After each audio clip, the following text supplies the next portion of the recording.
ಬೆಳಗಾವಿ ಜಿಲ್ಲೆಯಲ್ಲಿ ನಮ್ಮ ರಸ್ತೆಗಳು ಅಪಘಾತ ಆಗುವುದು ತುಂಬ ಜಾಸ್ತಿ ಇದೆ.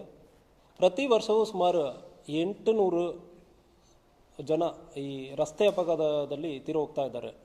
ಈ ಅಪಘಾತದಲ್ಲಿ ಪರ್ಟಿಕ್ಯುಲರ್ ಆಗಿ ಕಬ್ಬಿನ ಸೀಸನ್ ಸಂದರ್ಭದಲ್ಲಿ, ಉಳಿದ ಸೀಸನಲ್ಲಿ ತಿಂಗಳಿಗೆ ಒಂದು 50ರಿಂದ 55 ಜನ ಸಾಯ್ತಾ ಇದ್ದಾರೆ. ಈ ಕಬ್ಬಿನ ಸೀಸನ್ ಶುರುವಾದ ಮೇಲೆ October, November, December, Jan, February ಈ 5 ತಿಂಗಳ ಸಂದರ್ಭದಲ್ಲಿ 70ರಿಂದ 80 ಜನ ಪ್ರತಿ ದಿವಸನೂ ಒಬ್ಬರೇ ಇಲ್ಲ ಇಬ್ಬರು ಈ ಕಬ್ಬಿನ ಗಾಡಿಯಲ್ಲಿ ಟ್ರೈಲರಲ್ಲಿ ಒಂದು ಒಡೆದು ಸತ್ತೋಗ್ತಾ ಇದ್ದಾರೆ. ಇಲ್ಲ ಟ್ರೈಲರ್ ಅವರು ಸ್ವಲ್ಪ ಸರಿಯಾಗಿ ಓಡಿಸೋದ ಕಾರಣ ಡೆತ್ ಆಗ್ತಾ ಇದ್ದಾರೆ. ಈ ಸೀಸನಲ್ಲಿ ಬೇರೆ ಸೀಸನ್ಗಳಕ್ಕಿಂತ ಈ ಸೀಸನಲ್ಲಿ ಸ್ವಲ್ಪ ಜನ ಡೆತ್ ಆಗುವುದು ಜಾಸ್ತಿ ಆಗಿದೆ. ಇದಕ್ಕೆ ನಾನು ಆಲ್ರೆಡಿ ಹೇಳಿದ್ದೀನಿ, ರಸ್ತೆ ಅಪಘಾತಗಳನ್ನು ನಾವು ತಡೆ ಮಾಡೋದಕ್ಕೆ ನಾವು ಎಷ್ಟೊಂದು ಪ್ರಯತ್ನ ಮಾಡ್ತಾ ಇದ್ದೀವಿ. 800 ಜೀವ ಕಳ್ಕೊಳ್ತಾ ಇದ್ದಾರೆ. ಇದರಲ್ಲಿ ಭಾಳಷ್ಟು ಅಮಾಯಕರಿದ್ದಾರೆ. ಅವರು ದುಡಿಯುವವರು, ಆ ಫ್ಯಾಮಿಲಿಯಲ್ಲಿ ಆ ಮಕ್ಕಳನ್ನು ಇಟ್ಕೊಂಡು ಹೆಂಡತಿಯನ್ನು ದುಡಿಯುವವರು ಈಗ ಸತ್ತೋದ ಮೇಲೆ ಆ ಫ್ಯಾಮಿಲಿ ಪರಿಸ್ಥಿತಿ ಎಲ್ಲ ನಾವು ನೋಡಬೇಕು. ಅದಕ್ಕಾಗಿ ಈಗ ನಾವು ಒಂದು ಕಟ್ಟುನಿಟ್ಟಾಗಿ ಒಂದು ಕ್ರಮ ಕೈಗೊಳ್ಳೋದಕ್ಕೆ ಪ್ರಯತ್ನ ಮಾಡ್ತಾ ಇದ್ದೀವಿ ಮತ್ತು ಆಫೀಸರ್ಗಳಿಗೆ ಸೂಚನೆ ಕೊಟ್ಟಿದ್ದೀವಿ. ಯಾವುದೇ ಕಬ್ಬಿನ ಲಾರಿ ಮತ್ತು ಟ್ರೈಲರ್ ಇರುತ್ತಂದ್ರೆ ಕಬ್ಬಿನದ ಲೋಡ್ ಇರುವಾಗಲೂ ಮತ್ತು ಲೋಡ್ ಇಲ್ಲದೆ ಸಂದರ್ಭಗಳಲ್ಲಿ ಕೂಡ ಹಿಂದುಗಡೆ ಕಡ್ಡಾಯವಾಗಿ ರಿಫ್ಲೆಕ್ಟರ್ ಕ್ಲಾತನ್ನು ಹಾಕ್ಕೊಂಡು ಹೋಗಬೇಕು. ಇದನ್ನು ಪ್ರತಿಯೊಂದು ಫ್ಯಾಕ್ಟ್ರಿಯವರು ಕೂಡ ಇನ್ಶೂರ್ ಮಾಡಬೇಕು. ಅವರವರ ಫ್ಯಾಕ್ಟ್ರಿಗೆ ಬರುವ ಪ್ರತಿಯೊಂದು ಕಬ್ಬಿನ ಟ್ರ್ಯಾಕ್ಟರ್, ಲಾರಿ ಯಾವುದು ಬರುತ್ತೆ ಅಂದ್ರೂ ಹಿಂದುಗಡೆ ಕಡ್ಡಾಯವಾಗಿ ವಿಸಿಬಲ್ ಆಗಿ ಕಾಣುವುದ ಥರ ರಿಫ್ಲೆಕ್ಟರ್ ಕ್ಲಾತನ್ನು ಹಾಕಿಕೊಳ್ಳಬೇಕು. ಅದೇ ರೀತಿಯಲ್ಲಿ ಅನ್ಲೋಡ್ ಮಾಡಿ ನಂತರ ಕೂಡ ಭಾಳಷ್ಟು ಟ್ರ್ಯಾಕ್ಟರ್ಗಳಲ್ಲಿ ಇಂಡಿಕೇಟರ್ಸ್ ಇರುವುದಿಲ್ಲ. ಆದ್ದರಿಂದ ಕಡ್ಡಾಯವಾಗಿ ಪ್ರತಿಯೊಂದು ಗಾಡಿಯಲ್ಲಿ ಕೂಡ ಇದು ರಿಫ್ಲೆಕ್ಟರ್ ಕ್ಲಾತ್ ಹಾಕ್ಕೊಂಡು ಹೋಗಬೇಕು.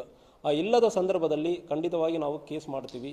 ಜೊತೆಗೆ ಒಂದು ವೇಳೆ ಕುಡಿದು ಬಿಟ್ಟು ಗಾಡಿ ಓಡಿಸಿ ಯಾರು ಡೆತ್ ಆಗುವ ಸಂದರ್ಭದಲ್ಲಿ it will be consider as culpable homicide equivalent to murder. ಇದು ಎರಡಕ್ಕೂ ದೊಡ್ಡ ವ್ಯತ್ಯಾಸ ಏನೂ ಅಲ್ಲ. ಪನಿಷ್ಮೆಂಟ್ ಕೂಡ ತುಂಬ ಜಾಸ್ತಿ ಇರುತ್ತದೆ. ಕುಡಿದು ಬಿಟ್ಟು ಗಾಡಿ ಓಡಿಸಿ ಯಾರೋ ಒಬ್ಬರು ಡೆತ್ ಆಗ್ತಾರೆ ಅಂದರೆ ಸುಮ್ಮನೆ ನಾವು ಬಿಡೋಕ್ಕಾಗಲ್ಲ. 100% ನಾವು ನಿಮ್ಮನ್ನು ಅರೆಸ್ಟ್ ಮಾಡ್ತೀವಿ. ಕಡ್ಡಾಯವಾಗಿ ಈಗ ಪ್ರತಿಯೊಂದು ರೋಡ್ ಆಕ್ಸಿಡೆಂಟ್, ಫ್ಯಾಟಲ್ ಇರಲಿ, ಡೆತ್ ಆಗೋದು ಇರಲಿ, ಇಲ್ಲ ಗಾಯಾಳು ಪಡೆಯುವವರು ಕೂಡ ಯಾವುದೇ ಆಗುತ್ತಂದ್ರೆ ಕೂಡ ಅಟೆಂಪ್ಟ್ ಟು ಮರ್ಡರ್ಗೆ ಈಕ್ವಲೆಂಟ್ ಆಗಿ attempt to culpable homicide section 110 of BNS ಆ ಸೆಕ್ಷನಲ್ಲಿ ನಾವು FIR ಅನ್ನು ಮಾಡ್ತೀವಿ. ಯಾವುದೇ ಕಾರಣಕ್ಕೂ ಯಾವನೋ ಒಬ್ಬನು ಕುಡಿದುಬಿಟ್ಟು ಗಾಡಿ ಓಡಿಸೋದಕ್ಕೆ, ಅಮಾಯಕರು ಬಲಿಯಾಗೋದಕ್ಕೆ ಪೊಲೀಸ್ ಇಲಾಖೆ ಬಿಡುವುದಿಲ್ಲ. ಪ್ರತಿ ದಿವಸ ಇದು ಪರ್ಟಿಕ್ಯುಲರ್ಲಿ ನಾವು ನಮ್ಮ ಆಫೀಸರ್ಸ್ ಪ್ರತಿ ದಿವಸ 9 ಗಂಟೆ ಇವತ್ತು ಎಷ್ಟು ಅಪಘಾತ ಆಗಿದೆ, ಅದರಲ್ಲಿ ಎಷ್ಟು ಜನ ಕುಡಿದು ಓಡಿಸಿದಾರೋ ಅವರ ಮೇಲ್ಗಡೆ 110 ಕೆಳಗಡೆ FIR ಮಾಡಿ ಅರೆಸ್ಟ್ ಮಾಡೋಕ್ಕೆ ನಾನು ಪರ್ಟಿಕ್ಯುಲರ್ ಆಗಿ ನಾನು ಫಾಲೋಅಪ್ ಮಾಡ್ತಾ ಇದ್ದೀನಿ. ಸೊ ಯಾರು ಕೂಡ ಕುಡಿದುಬಿಟ್ಟು ಗಾಡಿ ಓಡಿಸಿರಂದ್ರೆ ಜೈಲಿಗೆ ಹೋಗೋದು ಕಂಪಲ್ಸರಿ. DD ಕೇಸ್ ಹಾಕಿ ಸುಮ್ಮನೆ ಬಿಡೋದು ಇಲ್ಲ. ಇದು equivalent to murder, attempt to murder ಅಂದರೆ ನಾವು ಟ್ರೀಟ್ ಮಾಡ್ತೀವಿ.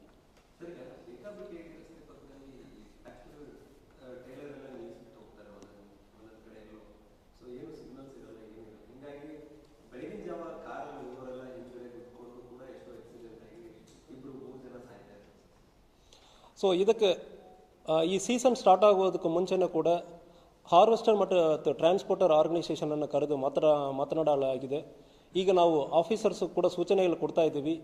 ಎಲ್ಲಿ ಒಂದು ಕಡೆ ಟ್ರೈಲರನ್ನು ನಿಲ್ಲಿಸುವಾಗ ಕಡ್ಡಾಯವಾಗಿ ರಿಫ್ಲೆಕ್ಟರ್, ನೀವು ಫಸ್ಟ್ ಆಫ್ ಆಲ್ ಪಾರ್ಕಿಂಗ್ ಮಾಡುವುದು ರೋಡ್ ಬಿಟ್ಟು ಕಂಪ್ಲೀಟಾಗಿ ಬಿಟ್ಟು ಜಾಗ ಬಿಟ್ಟು, ಎಷ್ಟು ಜಾಗ ರೋಡ್ ಯಾವುದೇ ಕಾರಣಕ್ಕೂ ಕೂಡ ನೀವು ರೋಡ್ ಮಧ್ಯದಲ್ಲಿ ಗಾಡಿಯನ್ನು ನಿಲ್ಲಿಸೋಕ್ಕಾಗಲ್ಲ.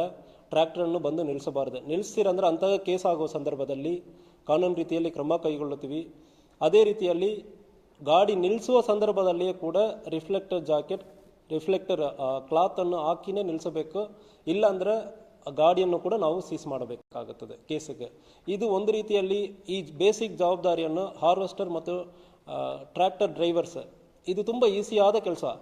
ಒಂದು ರಿಫ್ಲೆಕ್ಟರ್ ಕ್ಲಾತನ್ನು ಗಾಡಿ ಹಿಂದುಗಡೆ ಹಾಕೋದು ಈಸಿಯಾದ ಕೆಲಸ. ಈ ಕೆಲಸ ಆಗಲ್ಲ ಅಂದರೆ ರೈತರಿಗೆ ಅನ್ಯಾಯ ಆಗ್ತದೆ. ಗಾಡಿ ಅದು ಕಬ್ಬಿಣದ ಲೋಡ್ ಆದಮೇಲೆ ಅದು ಸ್ಟೇಷನ್ ಕರ್ಕೊಂಡೋಗಿ ಅದು ಪ್ರಾಸೆಸ್ ಮಾಡೋದಕ್ಕೆ ಡಿಲೇ ಆಗುತ್ತದೆ, ವೆಯ್ಟ್ ಕಮ್ಮಿ ಆಗುತ್ತದೆ. ದಯವಿಟ್ಟು ರೈತರು ಕೂಡ ಪ್ರತಿಯೊಂದು ನಿಮ್ಮ ಟ್ರ್ಯಾಕ್ಟರ್ ಡ್ರೈವರ್ಸ್ ಕಡೆ ಮಾತಾಡಿ ಕಡ್ಡಾಯವಾಗಿ ಅವರ ರಿಫ್ಲೆಕ್ಟರ್ ಕ್ಲಾತನ್ನು ಹಾಕ್ಕೊಂಡು ರೋಡ್ ಸೈಡಲ್ಲಿ ನಿಲ್ಲಿಸಬೇಕು. ರೋಡ್ ಅಡ್ಡ ಹಾಕಿ ಯಾವುದೇ ಕಾರಣಕ್ಕೆ ನಿಲ್ಲಿಸಬಾರ್ದಂದ್ರೆ ನೀವು ಕೂಡ ಪ್ರತಿಯೊಬ್ಬರು ಜವಾಬ್ದಾರಿ ತಗೊಳ್ಬೇಕು. ನಿಮ್ಮ ಏರಿಯಾನಲ್ಲಿ ಒಂದು ಕಬ್ಬು ಲೋಡ್ ಆಗೋ ಸಂದರ್ಭದಲ್ಲಿ ಯಾವುದೇ ಒಂದು ಜೀವ ಹೋಗೋದಕ್ಕೆ ನೀವು ಯಾವುದೇ ಅವಕಾಶ ಕೊಡಬಾರ್ದು ಅಂದರೆ ಹೇಳಿಕೊಳ್ತೀನಿ.